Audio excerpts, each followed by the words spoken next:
Donald Trump's Department of Justice held a 2-day meeting with a convicted sex trafficker, gave her use immunity, something called Queen for a Day, and now people are talking about whether or not she is going to get pardoned. How did we get here? Well, she was one of Donald Trump's best friends. Her name is Ghislaine Maxwell. And back in the day, in the 90s and early 2000s, Donald Trump, Jeffrey Epstein, Ghislaine Maxwell, they basically lived on the same block in Palm Beach. They were close friends. Mar-a-Lago was used as some of the grounds where Ghislaine Maxwell, as part of her sex trafficking ring, she would walk down the block and she would say, "Oh, who's that towel girl right there? Oh, a homeless girl named Virginia Giuffre who somehow got a job under the age of 18 working in the spa at Mar-a-Lago." And then Ghislaine Maxwell would say, "Oh, I see you're at this spa. I would like to introduce you to someone who likes massages. You can travel the world. His name is Jeffrey Epstein." And thus, Virginia Giuffre was sex trafficked by Ghislaine Maxwell. Or there's another story in the criminal case against Ghislaine Maxwell. She was convicted of sex trafficking, where Jane Doe, underage, 14-year-old girl, shows up at Mar-a-Lago with Epstein and Ghislaine Maxwell, and then she's introduced to Donald Trump. We don't know much more about that. Sure, it's probably in the files. We don't know. But that's kind of the stuff we'd want to see. There was a separate civil case, may or may not be the same 14-year-old underage girl. Jane Doe said that in an encounter at Mar-a-Lago, Jeffrey Epstein basically pointed at her to Donald Trump and said, "You like this little one? You like this little one?" And that was a case against Epstein and Ghislaine. So Donald Trump sends his criminal defense attorney, his former criminal defense lawyer, a guy named Todd Blanche, who now became the number 2 at the Department of Justice, the Deputy Attorney General, to have a 10-hour meeting, 10 hours over 2 days with Ghislaine Maxwell, convicted of sex trafficking, someone who the DOJ previously said in a 2022 sentencing memorandum, complete lack of remorse, someone who's engaged in the most vile acts ever. The book should be thrown at her for causing many, many underage girls to be sexually assaulted and sex trafficked. But our DOJ rolled out the red carpet. It was like a meeting of dignitaries, ambassadors meeting with each other. Donald Trump sent the DOJ to meet with Ghislaine Maxwell quicker than he sent FEMA into Texas to deal with the flash floods. And I'm not even being sarcastic about that. So a 10-hour meeting took place. Todd Blanche, Trump's criminal defense lawyer, David Oscar Marcus, who is Ghislaine Maxwell's lawyer. They're very chummy with each other. They're close friends in the Florida bar. Many people said David Oscar Marcus was someone who Donald Trump wanted to be his criminal defense attorney. That's what I heard amongst many lawyers in Florida. And then Ghislaine Maxwell's lawyer left. Very productive meetings. Very, very, very productive. What are we talking about? And then we learned that the Department of Justice gave Ghislaine Maxwell a special type of immunity called use immunity or proffer immunity or Queen for the Day immunity. A sex trafficker, Queen for the Day, everybody. And don't let anybody gaslight you, because when I bring Michael Popak in, he'll explain that while use immunity is something that may be given to co-conspirators at some point in time, not after they are convicted and show no remorse for sex trafficking and are in prison. If you were to give immunity, that happens before the criminal cases go. So this is highly unusual, and also the timing of it as well. The Democrats were able to do a maneuver last week to get the deposition of Ghislaine Maxwell, and also to get files from or demand the files from the Department of Justice. The DOJ, in my view, is likely going to obstruct that. But the deposition of Ghislaine Maxwell is set for right around August 11th or so. And so Donald Trump found out, oh my God, Congress is going to speak to Ghislaine. Let me get my former criminal defense lawyer, because the DOJ basically represents me from my own criminality at this point. And that's why Todd Blanche rushed to meet with Ghislaine Maxwell. And now Ghislaine Maxwell saying through her lawyer, not really sure if we're going to speak to Congress at all. May invoke the fifth when it comes to Congress. even though Congress can give a version of use immunity, but the law is less settled there versus the DOJ doing it. And also, if she doesn't speak to Congress, guess who would be having to prosecute that? It would still have to be a referral to the DOJ, and they ain't going to prosecute her for contempt of Congress because they spoke to her and gave her the use immunity. Do you see how this works? So in other words, in conclusion, or I should say in conclusion to start the show, Donald Trump is protecting right now, he's covering up, the regime's covering up a child sex trafficking ring. What are we talking about here? How could this be the subject of, I just want to say how unusual it is that this is my intro of Legal AF on July 26, 2025. Let's bring in Michael Popak. Michael Popak, I saw you looking away in disgust to start. But I started reading my newspaper to get ready for the segment. It's even worse. It's hard to believe it's even worse than you just described it. Because the whole scandal within a scandal within a scandal wrapped in a scandal, that is the Epstein pedophile cover-up by Donald Trump, is so much worse. The steps are even one or two before you even mentioned. First, you have to get rid of the line prosecutor who was responsible for the prosecution of Ghislaine Maxwell, Comey's daughter. You fire her 2 weeks ago so that when Todd Blanche goes and meets with his buddy, David Oscar Marcus, and I'm one of those Florida lawyers that you know, and who was best friends with Alan Dershowitz. He was his mentor at Harvard, David Oscar Marcus. I know that because I went on David Oscar Marcus's website, and he's got a photo of a young David Marcus along with his mentor, Alan Dershowitz, who was also embroiled in the sex scandal, was accused by the same Virginia Joffreys, as you mentioned earlier, in a documentary. So Epstein, Marcus is on the radar. He's good friends with Todd Blanche. They had a little giggling like schoolgirls on a podcast moment a year ago that I caught. So this is all a setup. First, you get rid of the line prosecutor so that when I don't think this has ever happened in the Department of Justice history, that the number 2 or number 1 in the office meets with a convicted felon, sex trafficking or otherwise, to have an interview with her, not bringing along. There were a lot of people in that photo you showed with Todd Blanche, but none of them were the actual prosecutors who know the evidence. That all those people, none of them are line prosecutors. None of them prosecuted her. They don't know the truckload of documents and evidence that were used at the grand jury and in the room to convict her 9-0 in New York in front of a jury beyond a reasonable doubt, which is why she's serving 20 years. With all due respect to David Oscar Marcus, who's doing a masterful job trying to get his client a pardon, she's not a scapegoat just because the other guy, died somehow before his trial, Epstein. She's a co-conspirator just like he was, and she's serving time as a result. So you don't go alone to the meeting without the prosecutors that prosecuted the case next to you, because when she lies to you, you can't catch her in the lies because you don't want to catch her in the lies. Before he went into that and she got Queen for a Day or use immunity or limited proffer immunity. There's variations on a thing. They're all slightly different, but they all mean the same thing, which is in this case, which is ultimately, you tell us the truth now and we'll give you immunity. We won't prosecute you for anything that you say. We may develop the evidence independently, but we won't. And we may, but if you lie to us, that's a problem. But how does he know whether whether she's lied? Because Maureen Comey has been fired.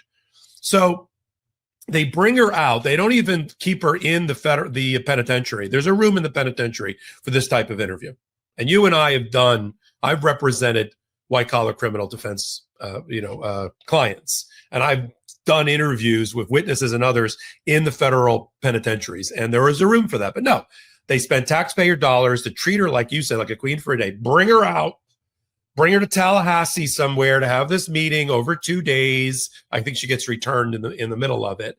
And there they developed the client list. Now, he knew going in, Todd Blanche, what she was going to say because David Marcus told him in a proffer, this is what she is going to say. I heard Ellie Honig on CNN say something like, I wouldn't let her have that interview without taking the Fifth Amendment. Ellie, he already knew what the proffer was going to be. And all he cares about, even though 100 names were discussed, is that she clears Donald Trump.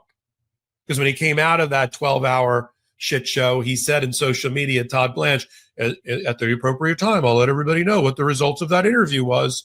The interview of a sex trafficker who was convicted. Now, you know where this is going. She's going to say that Donald Trump was not involved with the young girls. And in return, this is the quid pro quo, she's going to get a pardon. I'll turn it back to you because I know you got some great pardon clips related to that. And the pardon's not going to happen necessarily right away. It'll probably be held in abeyance until the end of Donald Trump's term. There's probably some exchange of collateral to prove that it's actually going to get done. And then she takes a very different tune when it comes to what Congress is going to be asking her. She either doesn't remember things, she doesn't answer, or she invokes the Fifth Amendment when it comes to the questions from Congress. So let's just go through, though, to your point, Popak, on the issue of pardons. So CNN put this together of how did Donald Trump previously address whether or not he was going to give pardons to people like Flynn and Manafort and Roger Stone. Watch the language he used there. Here, play this clip. I don't want to talk about pardons for Michael Flynn yet. You pardon Paul Manafort? I have not even given it a thought as of this moment. Roger Stone, are you going to pardon him, sir? He's been convicted of felonies. Am I going to pardon him? Yes. Well, I hadn't thought of it. I think it's very tough what they did to Roger Stone. And here is how he responded on Friday to the question about pardoning Ghislaine Maxwell. Play this clip. Would you consider a pardon or a commutation for Ghislaine Maxwell if It's something I haven't thought about. It's really something. It's something I'm allowed to do it, but it's something I have not thought about. But you wouldn't rule it out, sir. How do you say that you should say I would rule it out? She's a convicted sex trafficker. It's not something. You just gave the tell. He's going to pardon her because he always does. Exactly. And here's the thing, though. He's making it worse for himself. And he's clinging to, I guess, the Charlie Kirks and the MAGA mush crew that he needs to give them something so that they have the talking point. But the reality is, I'll hear from you, Pope, he makes it worse. Nobody asked. Nobody, zero, said, release the statements from sex trafficker Ghislaine Maxwell after giving her immunity. We got the statements. No one has asked for this. We don't want this.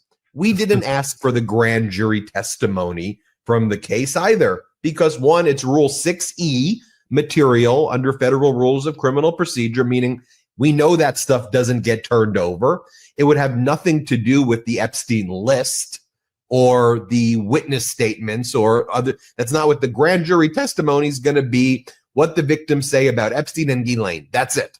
Not about other people. Other people are. So one asked for the Epstein files. That's not the Epstein files. That's not the file. The files are the 300 gigabytes currently in the custody and control of the FBI and DOJ, for which they had 1,000 agents and lawyers. 1,000 agents and lawyers were taken off of their cases. They were taken off of drug cases. They were taken off of terrorist cases. They were taken off of sex trafficking cases. They were taken off of theft cases, some of the big embezzlement cases, to go through the Epstein files in order to flag every time Donald Trump's name was mentioned or any of Donald Trump's friends' names were mentioned, and to present a report on that, which a report was presented on that.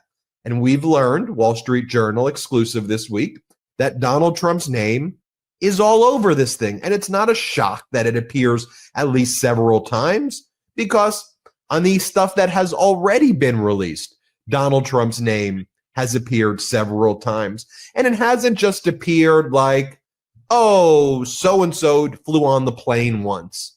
No, it's appeared in some of the most ghoulish of ways on the list. So in addition to from what we've had released already, right? In addition to the fact that Trump's on the flight logs at least 7 times and that Epstein was on Trump's plane with a woman of indeterminate age at least once that we're aware of, in addition to Donald Trump being Doe 174, in addition to Donald Trump appearing in depositions where Epstein brought a sex trafficking victim to the Atlantic City Hotel and said, "Hey, I'm calling Donald." In addition to that, I mean, you know, one of the key victims, Virginia Giuffre, worked at Mar-a-Lago underage as a towel girl. She got a job there when she was homeless. And I've told the story a lot. You know, there's other examples where Maria Farmer, an Epstein victim, Maria Farmer, and I believe her sister were victims of Epstein. Maria Farmer is in an office building of Epstein's when Maria Farmer says Trump walks in.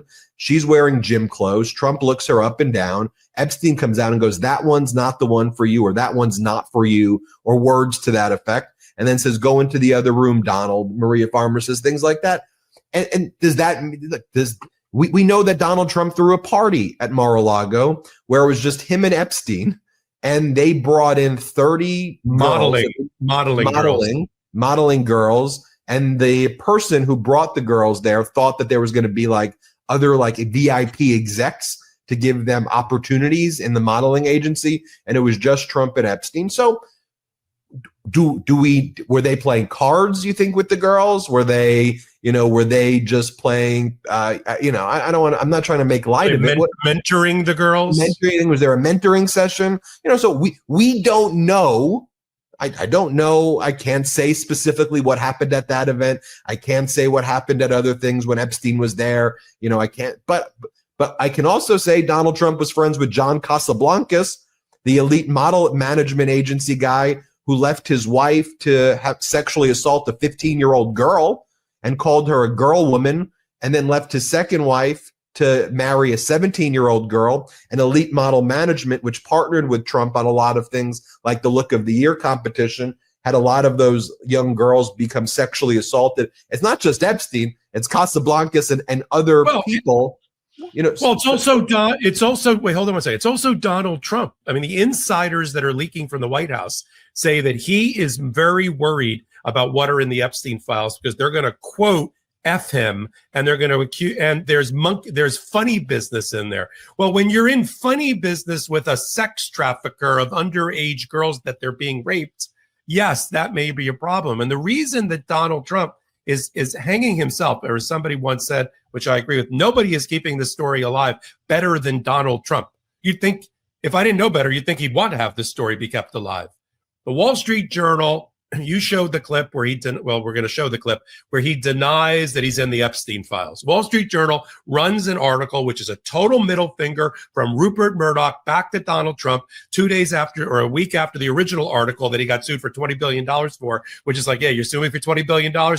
Here's a new article that you got briefed in May by your Pam Bondi, the Attorney General, that you're lousy all over the Epstein files as we've now redefined them. And that's the Wall Street Journal's response, which gave license to the New York Times to run its articles, as Midas Touch continues to write its articles. And the takeaway is, as Donald Trump wants to put Pandora back in the box, he's making it worse because there is a running narrative that he is covering up, if not a participant in, sex trafficking of girls. And even though the Republicans in recent polling don't seem to care much about it, the rest of America does. Only 16% of America think Donald Trump's doing a good job handling the Epstein files and the issues around it. 16%.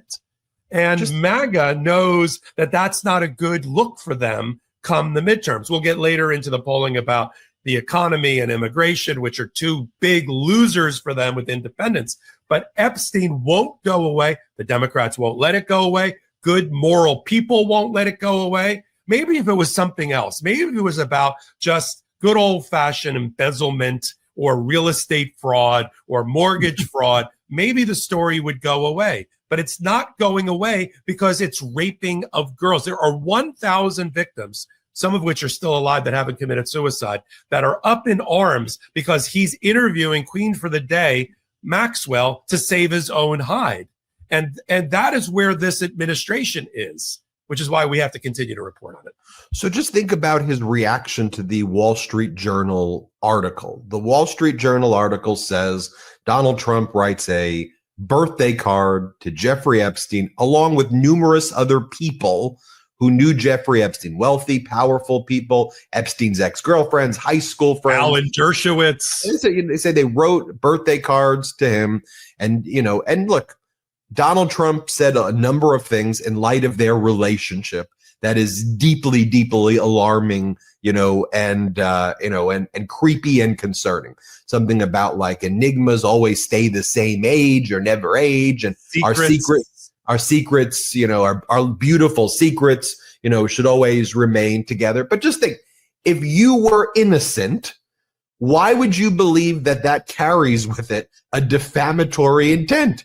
Wouldn't the response be, if you were innocent, hey, we were rich guys who lived down the block from each other. I was asked to do this. I didn't know about his past, and I was disgusted by it. I kicked him out of the club, and I've never talked to him again. And anybody who reads further into my statements, you are the ones who are creepy or whatever.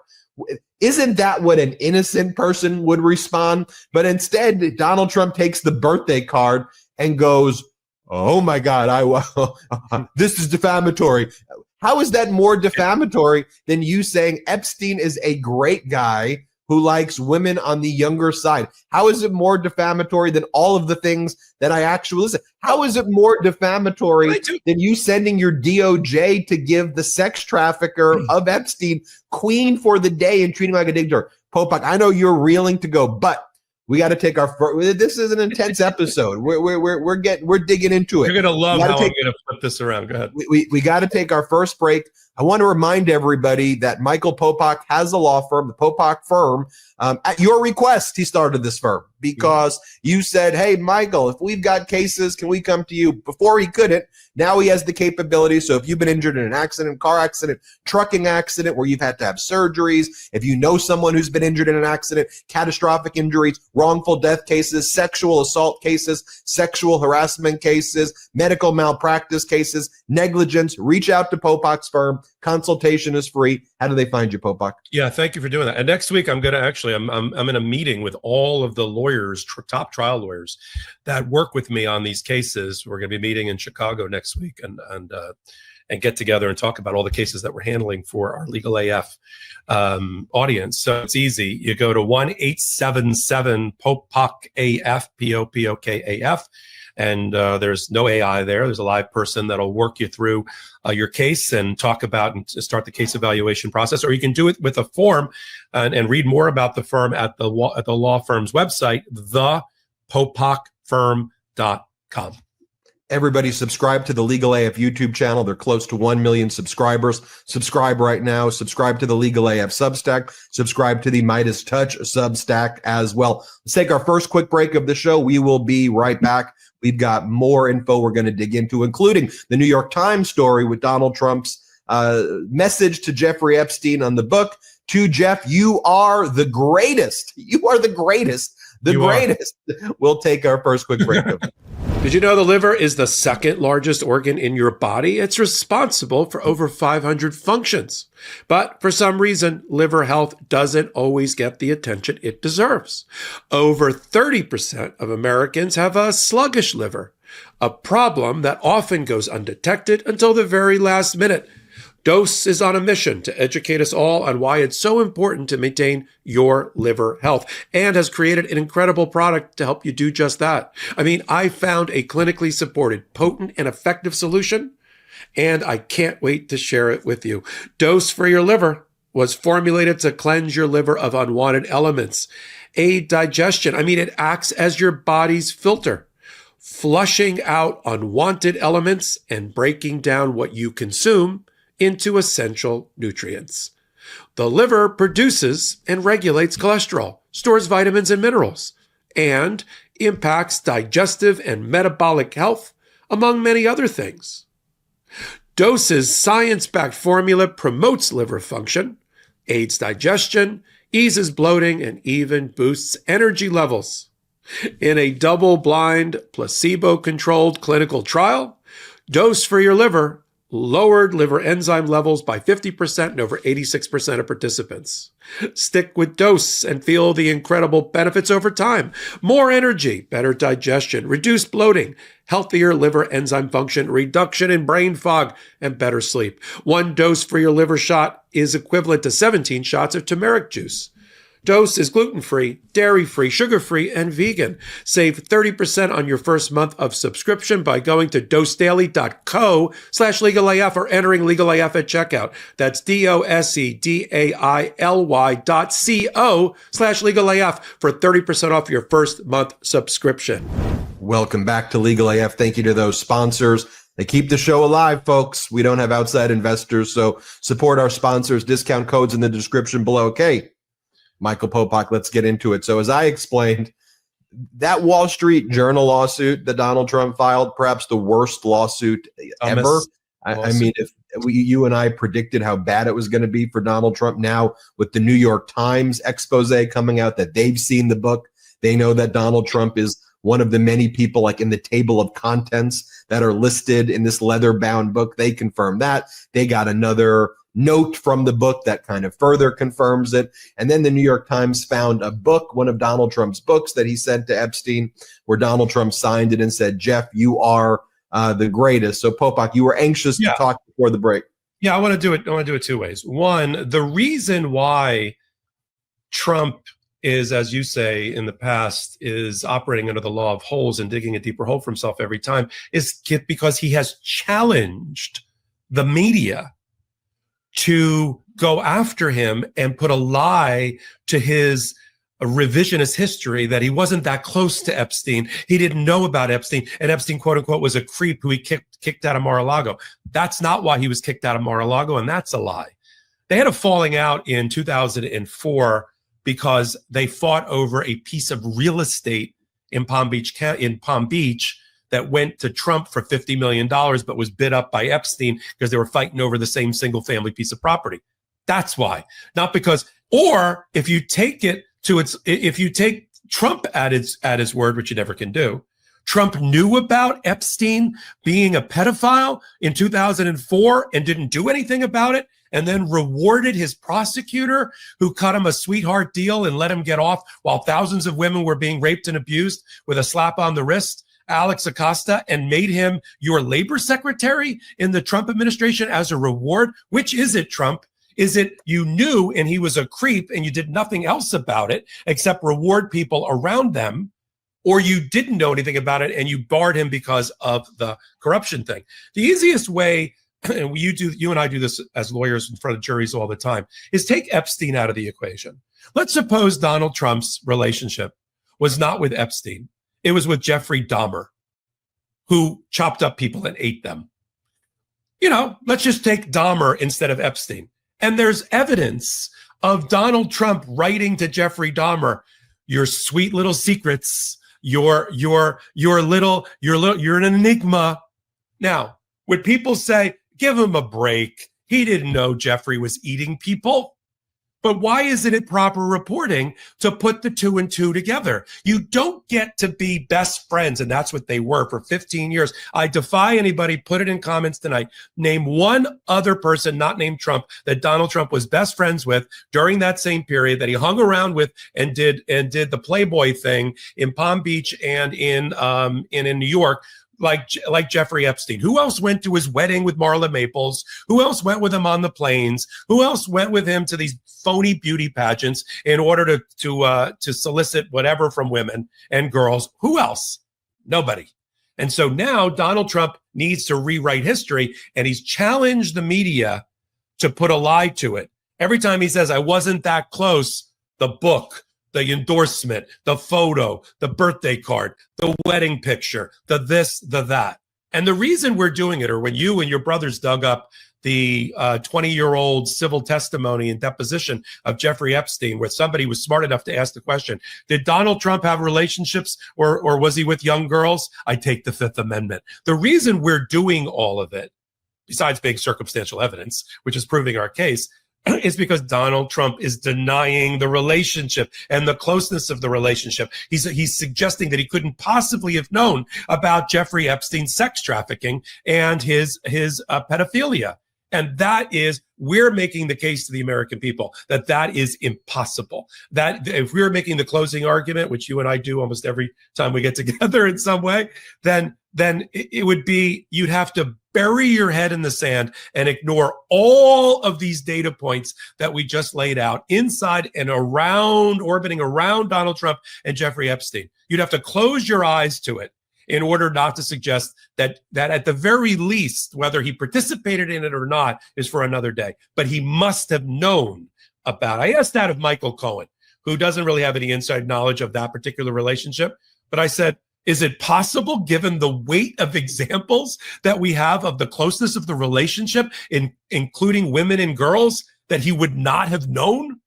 And Michael said, no, I don't think it's possible that he would not have known. So even those closest to him say the what we're saying, and this is what we're doing. It's not that we're convicting him of the crime of raping girls. I'm talking about Donald Trump now. But we are convicting him of the thing he is guilty of, which is that he showed tremendously poor judgment. He must have known about those relationships and is now getting embroiled in it and can't get himself out from under it. In fact, as I said at the top, he is the number one reason you and I continue to talk about it is because of how Donald Trump is handling this matter. Look, he was found liable for sexual abuse, okay, in a civil case. He's on camera talking about grabbing women's genitals, and he says, because you're rich, you can get away with anything, and they let you do it. At his deposition, when he was asked about it, he says, that's just what men have done for millions of years, he said. He said, fortunately or unfortunately, that's just what men have done for millions of years. Then he's asked, are you saying that the reason that you couldn't have sexually assaulted this victim or that victim is because you don't find them attractive? And he goes, well, they're not my type. That's not my type. Then he looks at the lawyer asking the question, Roberta Kaplan, and said, by the way, you're not my type. And then Donald Trump went on a rant about E. Jean Carroll during his deposition, where Donald Trump said, and then she talked about how she liked it. And that she said it was sexy being sexually assaulted. She went on CNN and said it was sexy. And then Roberta Kaplan, E. Jean Carroll's lawyer, was like, you're saying you saw her say that she enjoyed being like sexually assaulted by you? Donald Trump's like, I think she said that on CNN. And then they took a break and she came back out and then said, something completely different. That's not actually what happened on CNN. With Donald Trump in Scotland today, let's not forget that during this sexual assault civil trial against Donald Trump, he could have defended himself. He could have showed up. But instead, where did he go during the trial? He ran away to Scotland. And so instead of him testifying, they just played his deposition, and he didn't testify in that case. Let's also remember that Donald Trump was the one who refused to give his DNA samples when it was being requested. And then once the trial started and discovery was closed, then Donald Trump's like, well, now I want to do a test and on the dress and I'll give my DNA sample. And people are like, you could have done that originally, but you refused to do that. And so, you don't just get to break the rule. Why wouldn't you give it originally if you wanted to, if you wanted to clear your name in a situation like that? And so we know that. I've showed clips before as well of Donald Trump speaking before the young Republicans, high school kids who want to be Republicans, or I don't know why, but who consider themselves Republicans in New York, and college students. And Donald Trump tells the story about how he claims a general went up to him and said, the most courageous act that general's ever seen, and this general's gone to wars, is when Donald Trump called grabbing women by their genitals, sexually assaulting them. When he called that locker room talk, Donald Trump says, that general said to me, locker room talk. And that was the greatest thing I've ever seen, the most courageous thing I've seen. So we have these data points, which frankly should be disqualifying. And then you have Donald Trump weaponizing Epstein and the list and the files, which Now we know he's in the files, which again was never a shocker to me based on the fact that he's in the files that have been released, which to me are incredibly damning to begin with. But Trump's used them against all of his political opponents, right? And Donald Trump would make all of these posts and say, you know, that the Democrats were involved in this and that what the real issues were that, and they're the ones who are covering it up. And Bill Clinton went to the island and blah, blah, blah, blah, blah. And so he weaponized it when he was the closest. And now do you notice what Donald Trump's doing as well? I think we have a few clips that show this, where a reporter asked Donald Trump, what are you hoping that Blanche gets out of the Ghislaine Maxwell interview? And Donald Trump's like, I really haven't been following it, but I talk about other people, Clinton, Larry Sumner. Listen to what Donald Trump says when he's asked about it in Scotland. Let's play it. What are you hoping about Blanche interviewing Ghislaine Maxwell? What are you hoping that they get out of that? I really have really nothing to say about it. She is being talked to by a very smart man, by a very good man, Todd Blanche. And I don't know anything about the conversation. I haven't really been following it. A lot of people are asking me about pardons. Obviously, this is no time to be talking about pardons. But a lot of people have asked about pardon. This is just not a time to be talking about pardons. Todd will come back with whatever he's got. You're making a very big thing over something that's not a big thing. You should be talking about, if you're going to talk about that, talk about Clinton, talk about the former president of Harvard, talk about all of his friends, talk about the hedge fund guys that were with him all the time. Don't talk about Trump. What you should be talking about is the fact that we have the greatest 6 months in the history of a presidency, according to a lot of people. And we had an amazing 6 months. And this is sort of an example of it. Now we're meeting with the European Union, we're also meeting with, as you know, the head of UK. And then Donald Trump said before he left that he said he has a list. Trump says you should focus on Clinton, the Harvard guy, the hedge fund guys. And Donald Trump says that apparently Trump has the Epstein list. He goes, I have the list. He goes, listen to him. He goes, I have the list. I will give you the list of the people who were really the ones with Epstein. Here, play this clip. Who's eager to get out of prison? Well, you know, he's a professional lawyer. I think he's been through things like this before. But, you know, you should focus on Clinton. You should focus on the president of Harvard, the former president of Harvard. You should focus on some of the hedge fund guys. I'll give you a list. These guys lived with Jeffrey Epstein. I sure as hell didn't. Thank you very much. Mr. President, should not be part of the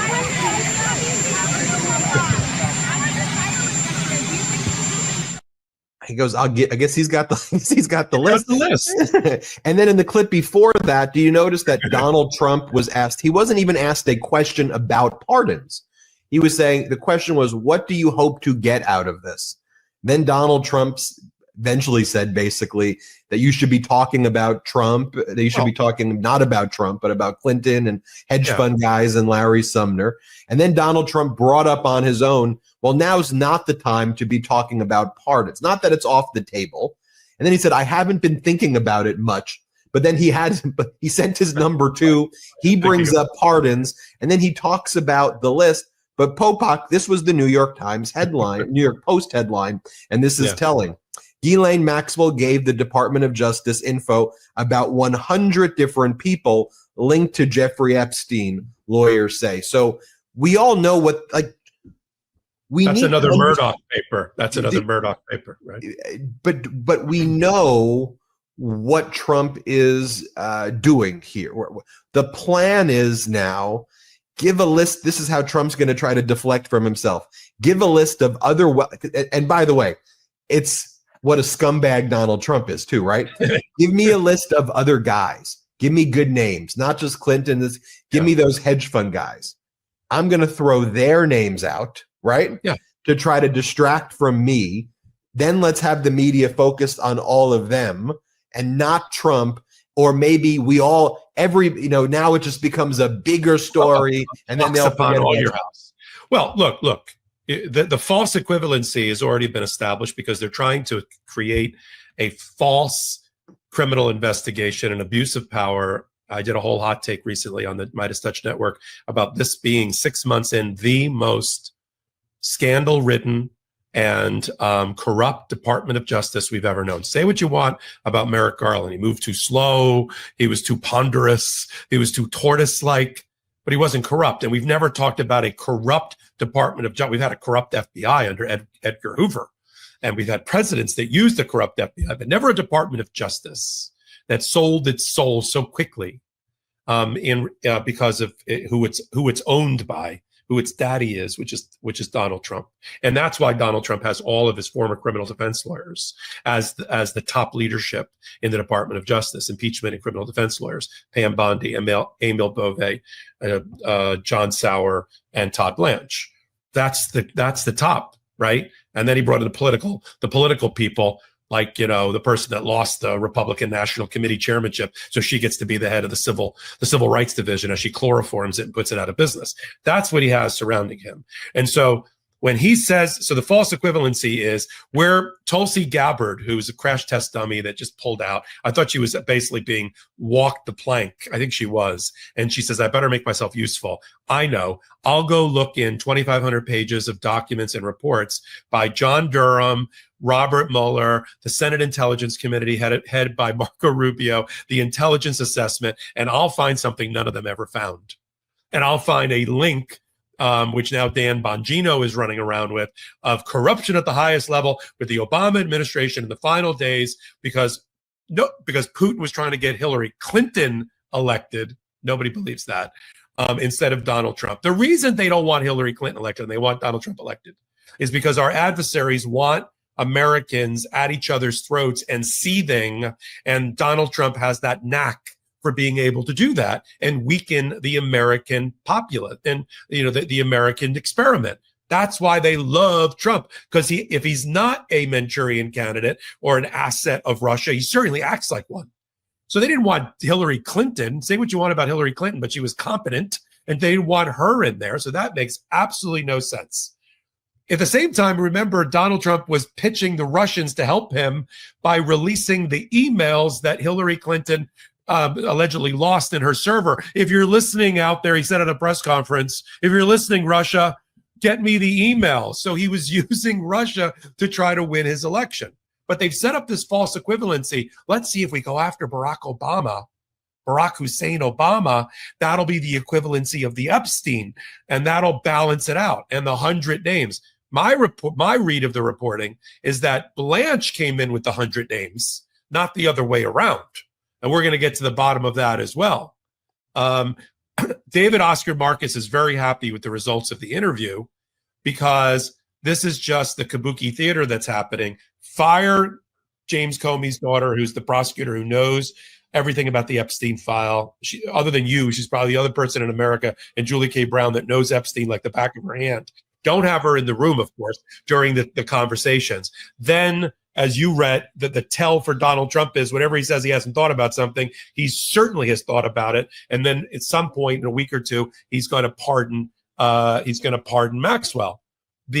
At the end, the American people, however, are not buying this creation of these phony paper tigers, as a comparison to the Epstein thing. But you're right. For Donald Trump to say, I have of course he has the list. The list, by the way, that what's her name said was on her desk, Pam Bondi, is effectively all the names that are in the gigabytes of information that was scoured by the FBI. You know how you and I know that? Because the 1,000 victims have lawyers, and the lawyers know what their statements were. The 302s and the FBI statements where they identified all the people that were involved. That's the John's list. That's the list. And Donald Trump, he had a Freudian slip, just like she did, Pam Bondi. There is a list, and Donald Trump's name is lousy on it, and that is the problem. I don't know how he makes this thing go away. One, we're never going to let it go away. The Democrats have outfoxed the Republicans on this, starting with the House Judicial Oversight Committee and James Comer, where the Democrats got 3 Republicans, including Nancy Mace, to join with them to issue the subpoenas. Now, look, some of the subpoenas they're asking for I don't like. Like, I don't want Barack Obama and Hillary Clinton and Bill Clinton to be sucked into depositions either for this charade. But they are going to issue it to Maxwell. They want the leather-bound birthday book. They want all the stuff that Donald Trump is desperately trying to hide. And the question I have for you, though, as we round out of the segment, this extended hot take, is what do you think the impact on the midterms and on the MAGA ability to stay in Congress is? What is the impact of the Epstein scandal cover-up for Donald Trump and everybody who's got an R next to their name come the midterms? You know, I'm not trying to cop out of answering the question, and I don't want the audience to get mad at me when I say what I'm about to say. And I'm not trying to be facetious because I think it's an important question. So I say this with the utmost respect to everything out there. I don't care. With this one, I really don't care. You know, would it be great if it has an impact? You know, sure. But see, I just think the laser focus right now, instead of the midterm impact, it really just needs to be, do not let this be one of these moments where Donald Trump squirms out of it, right? We're the media now. This network gets more views than any other channel that's out there. And Donald Trump has his ways of controlling the media to change the narrative, right? We're seeing it play out here. We see his formulation, right? I mean, Salty, throw up this video right here of like what they're saying on Fox, right? And other networks see what Fox is doing, and then they bite the bait. So here's Hannity. One thing is crystal clear. Obama. This is the Obama. Play this clip. One thing is crystal clear. Barack Obama was a terrible president, and he abused his power. He fomented a culture of pious corruption inside the halls of our federal bureaucracy. To this day, I can all but assure you that the former deep state actors who carried out this plot to delegitimize a duly elected president, Donald Trump, still believe they did nothing wrong. They didn't care at all about the will of all of you, the American people. They believed their opinions mattered much more, and this information clearly is suggesting that they were willing to lie, manipulate, undermine a duly elected president. To them, using the almighty power of the U.S. government to subvert the will of the American people is what? Right. That's a form of brainwashing right there. And then other media controlled by Donald Trump, and you're going to do a take on this with the CBS approval going through and the FCC chairman, Brendan Carr, basically saying we control CBS now. We're putting an ombudsman in there. We're going to basically control what their content's going to be. And there's a chilling effect across media. So Trump sits in the Oval Office with his team, Susie Wiles, all of them, you know, the DOJ, you know, what do we do here? Okay. Number one, let's go for grand jury transcripts. We know the courts are going to deny them because we're not entitled to it. Blame the courts. What else do we do? We've got contacts with Ghislaine Maxwell. We know the lawyer there. Okay, let's set up that Ghislaine Maxwell thing. Let's have her list other names. Let's get the media to kind of chase that, and we'll do that. All right, what else are we going to do? Obama. Let's focus on Obama and say the 2016 Obama was involved, you know, in whatever. And then what do? Let's turn our attention to, you know, some other scandal and then try to get out of this, you know, get out of this cycle. And so we see it. So my point is, you know, we should care about the midterms and the impact of it. So it's not that I don't care. With this one, Donald Trump and the GOP are basically the GOP, the guardians of pedos at this point. That's what the GOP stands for. And for me, this isn't an issue about blue or red or Democrat, Republican. It's truly an issue about good versus evil. And we have MAGA right now, which weaponized the victims of sex trafficking, are the ones covering up for it, and they've revealed their plan all along.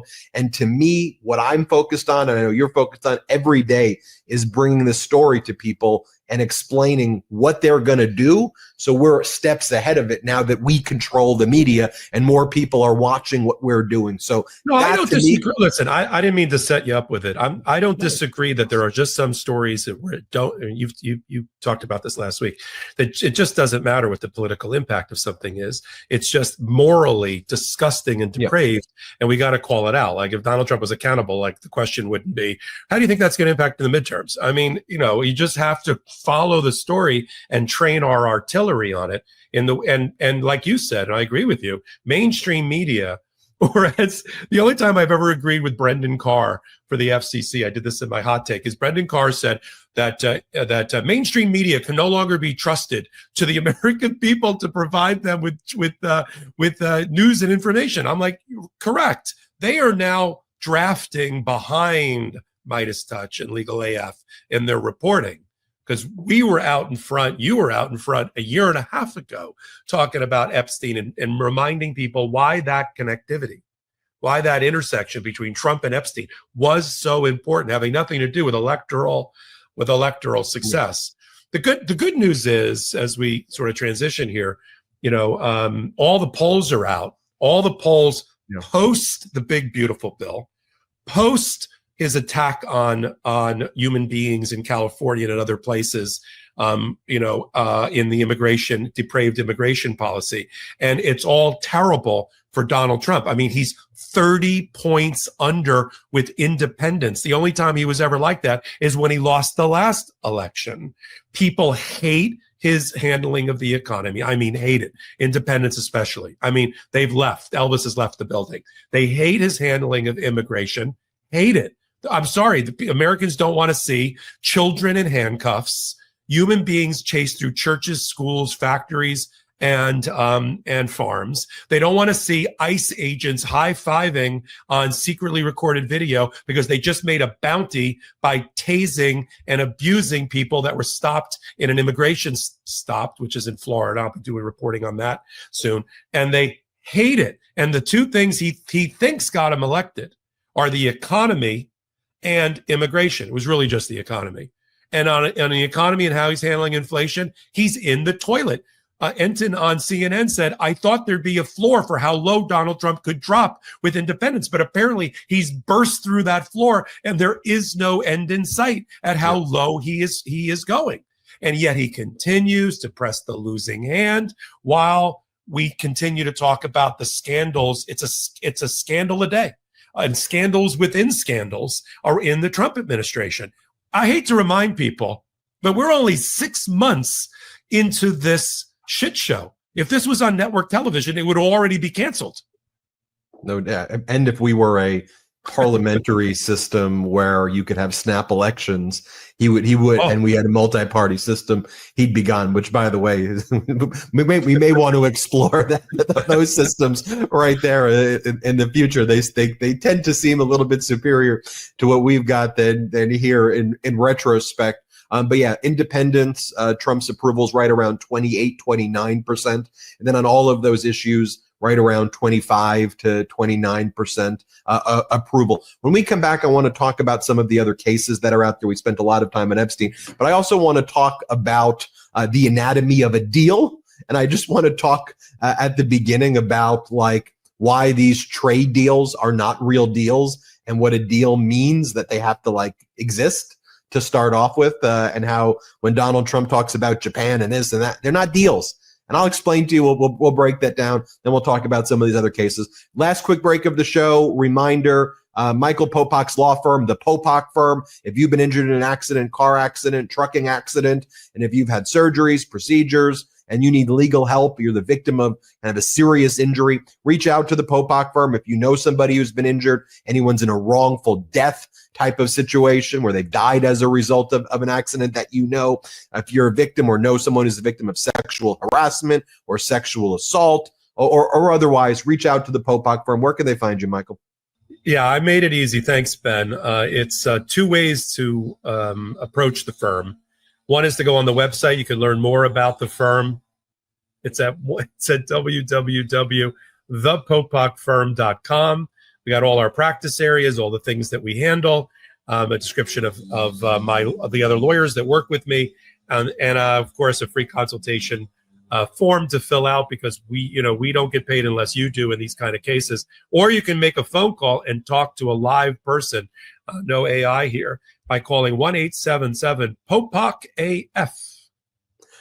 Subscribe to the Legal AF YouTube channel. They're on their way to 1 million subscribers. Subscribe to the Legal AF Substack, growing as well. Subscribe to the Midas Touch Substack. All right, last break, lightning round when we return. Let's take our last quick break of the show. You know, in podcasting, as in life, efficiency is everything.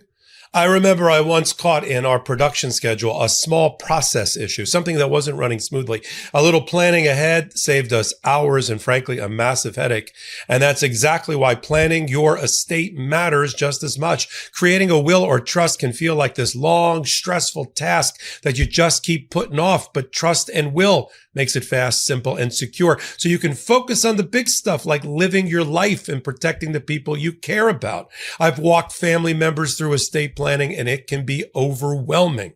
But Trust and Will simplifies it with a guided step-by-step process that's actually easy to follow. The peace of mind you get knowing your assets, guardianship wishes, and final arrangements are locked in, that's priceless. And it's built by attorneys, but totally customized by you. Their documents are state-specific, legally valid, and they even offer live support if you need it. Uncomplicate the process with Trust and Will. Protect what matters most in minutes at trustandwill.com/legalaf and get 20% off. That's 20% off at trustandwill.com/legalaf. The weather, it's heating up and your nighttime bedroom temperature has a huge impact on your sleep quality. If you wake up too hot or too cold, I highly recommend you check out Miracle Made's bed sheets. Miracle Made sheets are inspired by NASA and use silver-infused fabrics that are temperature regulating so you can sleep at the perfect temperature all night long. Using silver-infused fabrics inspired by NASA, Miracle Made sheets are thermoregulating and designed to keep you at the perfect temperature all night long, no matter the weather. So you get better sleep every night. Miracle sheets are luxuriously comfortable without the high price tag of other luxury brands and feel as nice, if not nicer, than sheets used by some 5-star hotels. Stop sleeping on bacteria. Bacteria can clog your pores, causing breakouts and acne. Sleep clean with Miracle. Upgrade your sleep as the weather heats up. Go to trymiracle.com/legalaf to try Miracle Made sheets today. And whether you're buying them for yourself or as a gift for a loved one, if you order today, you can save over 40%. And if you use our promo LegalAF at checkout, you'll get a free 3-piece towel set and save an extra 20%. Miracle is so confident in their product, it's backed with a 30-day money-back guarantee. So if you aren't 100% satisfied, you'll get a full refund. Upgrade your sleep with Miracle Made. Go to trymiracle.com/legalaf and use the code LegalAF to claim your free 3-piece towel set and save over 40% off. Again, that's trymiracle.com/legalaf to treat yourself. Thank you, Miracle Made, for sponsoring this episode. Welcome back to Legal AF. Pretty comprehensive coverage right there on all things Epstein, all the updates there. I want to address two things. Let's talk about some other cases. Popok will do that. Updates, big ones too. Are any of these Trump lawyers going to lose their legal licenses? Yes. Remember that's what we said was one of the tools that these judges were going to use, because money doesn't matter because it's sanctioning the federal government. It's our taxpayer dollars. So that's not going to work. In terms of, sanctioning Trump or whatever, unfortunately, given the immunity rulings, that's not going to work, right? But the issue becomes holding a lawyer in contempt and then referring the lawyer who lied to a court for disciplinary proceedings before a state bar, where some of these DOJ lawyers will lose their legal licenses for lying to the court with pretty extensive records of perjury. That should be something that dissuades them from lying to the court, even if that means they're going to be fired, like the Trump regime has fired lawyers who have been honest. But those people will go on and remain lawyers if that's important to them. And I guess if it's not important for you to go on and be a lawyer, then, I guess you lie and then you can lose your legal license. And, hopefully you're going to retire soon, because if you think that, you're going to exist in this era forever, I think there's a problem there. We'll talk about that in a moment. Just the one thing I wanted to address before turning that side over to Popok are just these trade deals. For there to be a deal has to exist. So I just want everybody to exercise common sense. So, which our media doesn't do. So every time Trump announces a deal, our first question should be, where is it? Because deals are not social media posts. Trade deals are things we can read. The countries that make the deals, they have to present it usually to their parliament or their legislative branches for approval, usually almost always. And that's what exists or supposed to exist in the United States as well. Even if Donald Trump's going to declare some emergency power or whatever, that he's able to, whether it's, Canada's attacking the America, whatever crazy, hateful things he's saying about Canada or Mexico or Europe or other countries and lying about, okay, you still have to have a deal and we have to see it. And what are the terms of the deal? Now, trade deals are not numbers. Like a trade deal is not your tariff is this, our tariff is this, that's the deal. Trade deals are comprehensive, hundreds of pages, sometimes thousands of pages that deal with all aspects of a relationship. But setting that aside, even the deals that Trump's claiming exist, even if they're short deals, they should be papered. So when Donald Trump claims, for example, with Japan, that we're imposing 15% tariffs on all goods from Japan, reduced from 25% from Trump's letter to them, okay?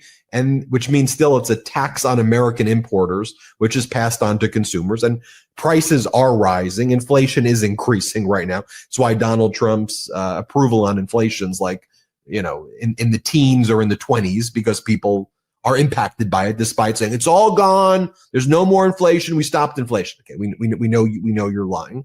But Donald Trump then also says Japan will be investing $550 billion into the United States, and from that $550 billion that they're investing, America will get to keep 90% of the profits from that investment, and Japan gets 10%. Now, Japan's entire GDP is less than the GDP of California, okay? So Japan's entire GDP is about $4.2 trillion. California is like 4.5 trillion.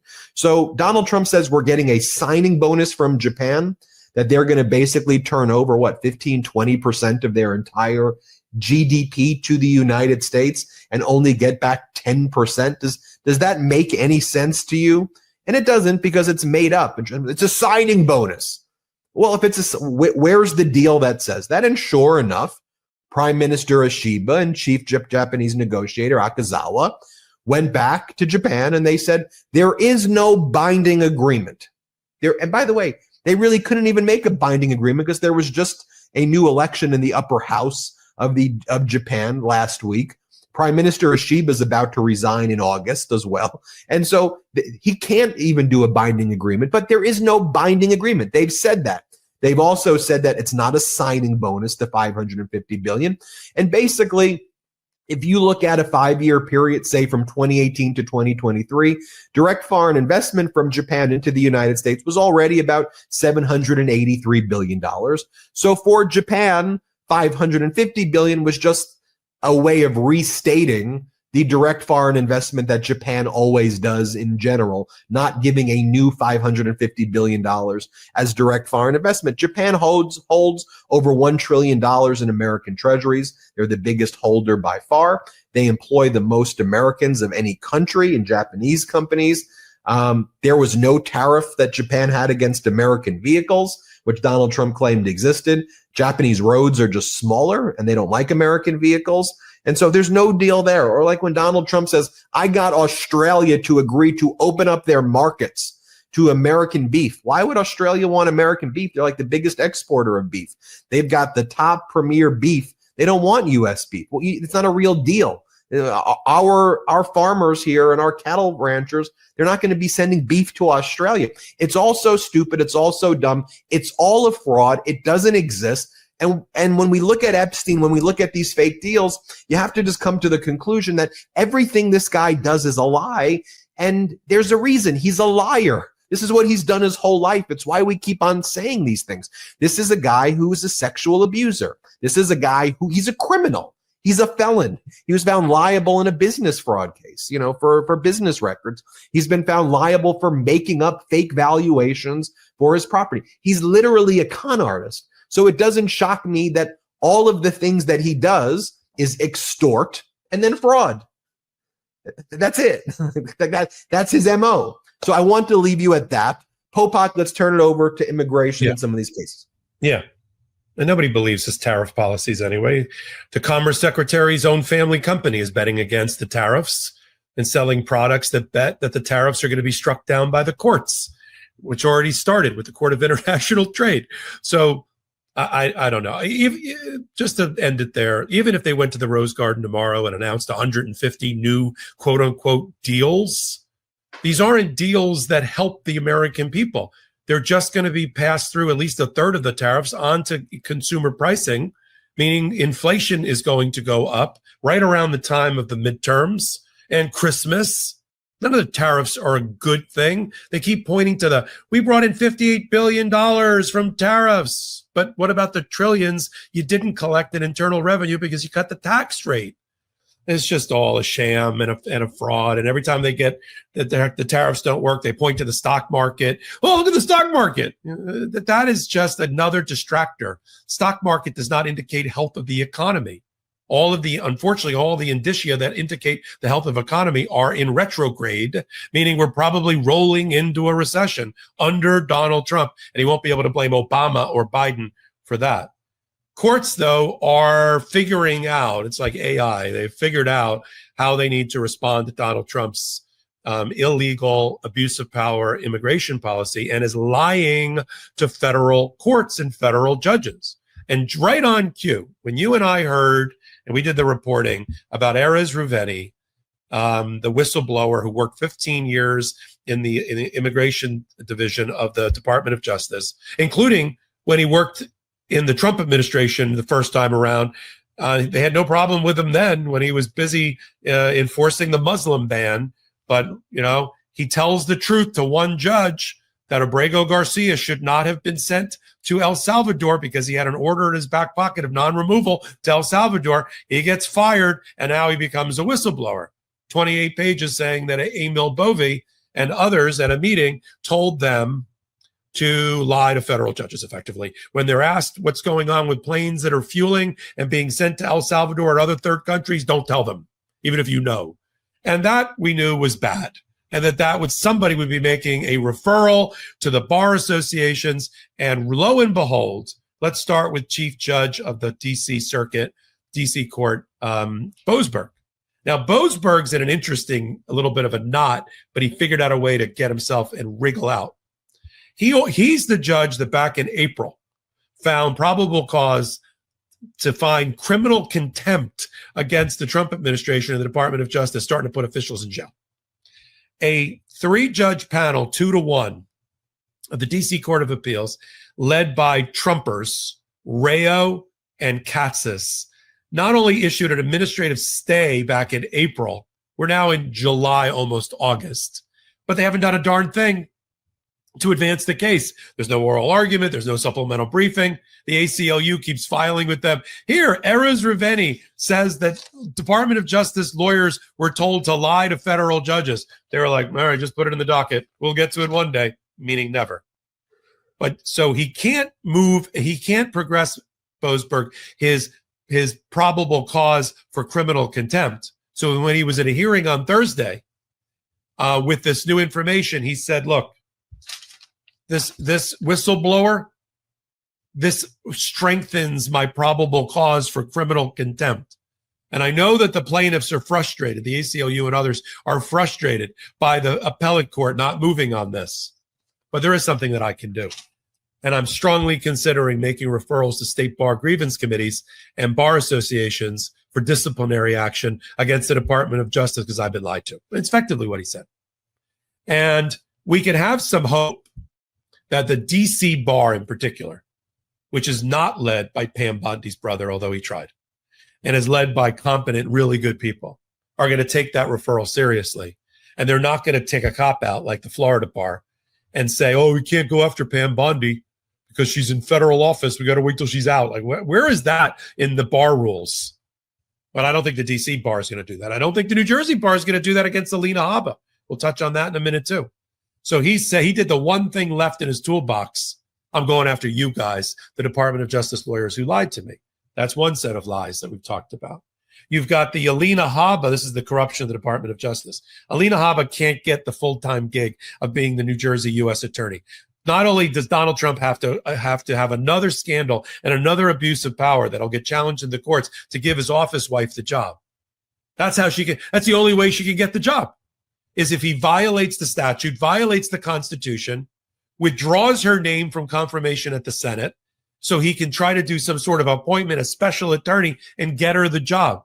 All this is going to do is buy another lawsuit against Donald Trump. If you're scoring at home, it'll be up to 500 lawsuits already against Donald Trump. And I also think there's another problem, because if I'm a criminal defense lawyer in New Jersey and I get an indictment that has the office of Alina Habba written on it, I challenge her appointment and challenge the veracity or the validity of the indictment. Because once a person is found to have been improperly, unconstitutionally appointed to a position, then the argument goes that everything they did is void ab initio, void at the start. So we got that to look forward to in New Jersey. Then you've got another judge, Judge Zinnes, who's handling the Abrego Garcia case, sort of a companion case with the one that Judge Boasberg is handling. And she's basically said, I'm going to take protective custody of Abrego Garcia. She's working in collaboration in her own way with the judges in Tennessee who have the criminal case. So the criminal case against Abrego Garcia, which we've always known was a fraud, is going to be dismissed. They're not going to pursue it, but he's not going to get released from federal penitentiary marshal protection. He's been now ordered by Judge Zinnes to be brought to Maryland, where she can keep a close eye on him as she continues to consider contempt against the Trump administration. Let me do a spoiler alert. She's going to ultimately find contempt against the Trump administration. And now she's got a different appellate court above her, one that doesn't have this Trump problem as much, the Fourth Circuit. And the chief judge is there, like Harvey Wilkerson, and I think who's already supported her twice before, and I think they'll support a contempt charge against the Trump administration coming out of Zinnes. That's something to look forward to.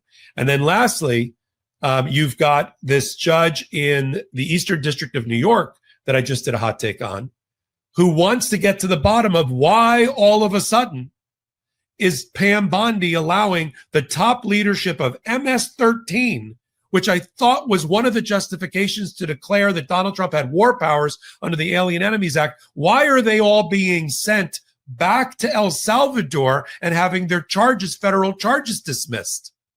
We caught it early on, you and me, a couple of months ago, back in April, when she stood, Pam Bondi, in Virginia to try to embarrass the senator there who was supporting, in Maryland, supporting Abrego Garcia, and saying, we caught an MS-13 top leader. We did. And then 2 weeks later, she dismissed the charges. Because this is the lie that the Trump administration makes. They set up the false narrative. We're taking pedophiles, literally. That's a weird word for them, strange word for them to be using right now. We are taking pedophiles and drug smugglers and rapists and murderers and ever's off the streets. And if you're opposed to our immigration policy, you're pro-pedophile. We already know who thinks somebody's pro-pedophile. But that's not what's happening. 60 or 70% of the people that are being caught up in these bounties by Stephen Miller are not criminals at all. They might have muddy documented status, but they're not criminals.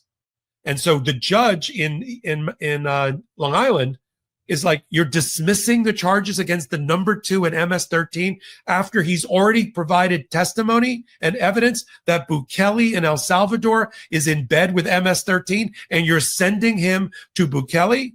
And apparently this other bargain that you and I will continue to follow is that Bukele is going to give Trump, here's an art of the deal, a 50% discount on the $6 million that we gave Bukele to house human beings in CCOT. He'll give back half of it if Trump sends all the people that have testified against Bukele in the United States back to Bukele. And she wants to get to the bottom of that. She's ordered the Department of Justice by August 8th to give her a full report as to why the MS-13 people their charges are being dismissed. What is the link between Bukele and that? And she also wants to know and the 200 people that you just human trafficked to another dictatorship in Venezuela with the Maduro campaign and regime in order to get 10 Americans out. Why did that happen? Now, we know what Trump's going to do. He's going to argue, oh, state secrets, oh, diplomacy, oh, Article 2 powers. But it's a special shout out to that judge in Islip, Long Island, near one of your old hometowns, who is putting the Trump administration and the Department of Justice, putting their feet to the fire about this. And lastly on that, she also excoriated them because they actually had the balls to say everything about MS-13 and their dismissal of all these charges and the destruction of Operation Vulcan, which was supposed to take these people off the street. They wanted to do it behind sealed documents and behind the prying eyes of the public and the media. And she said, in 21 pages, she said, absolutely not.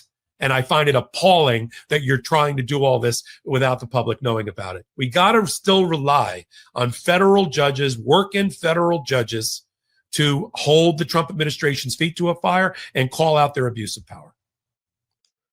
Michael Popak, we covered a lot on this episode. I want to remind everybody about the Popak Law Firm. If you or someone you know has been injured, catastrophic case, fortunately, this happens to people we know. It happens to us. It could happen to you. And you want to go to a trusted voice. You were the ones who asked us, can Popak start a firm? So we started the Popak firm. We're getting lots of calls from our Legal AF viewers and listeners. So if you have a case, if somebody you know has a case, reach out to Michael Popak.